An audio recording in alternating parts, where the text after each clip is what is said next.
Patuloy na isusulong ng Pilipinas ang apilang ipatupad ang maximum tolerance sa Sabah. Ayon sa Malacanang, prioridad pa rin ng gobyerno ang mahakbang para maresolba ng mapayapa ang sitwasyon doon. Si Elena Luna para sa detalye.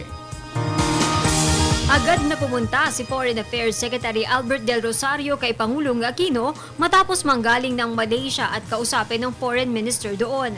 The Secretary of Foreign Affairs raised several points with the President, mainly focusing on that we will keep pressing for the full access that we have earlier requested and to be able to have access to those who are there, to treat the wounded, and to be able to ferry anybody who would wish to come home.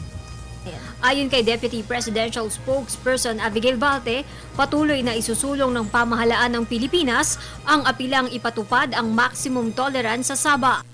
Sinabi rin ng opisyal na patuloy na maghahanap ng hakbang ang gobyerno para mapayapang matapos ang sitwasyon sa Sabah.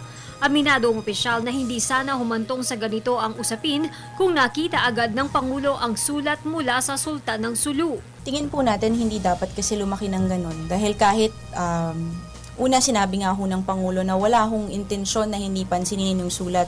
In fact, noong 2011 nakausap na nga po sila ng Office of the Presidential Advisor on the peace process at nakasama nga rin po sila noong pinirmahan po sa pagitan ng pamahalaan at ng MILF yung framework agreement dito mismo sa Malacanang.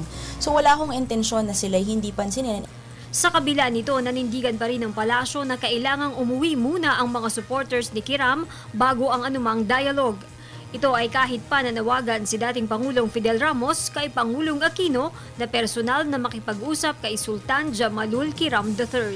The President made it clear in the beginning, I think the first time that he spoke, is that bumalik po muna, saka po tayo makapag-uusap ng matiwasay dahil mahirap po makipag-usap sa isang tao na meron po tayong baril na kasama dun sa usapan.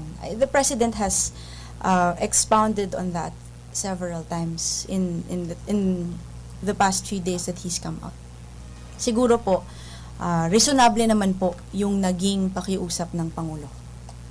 Para sa Telebisyon ng Bayan, Elena Luna.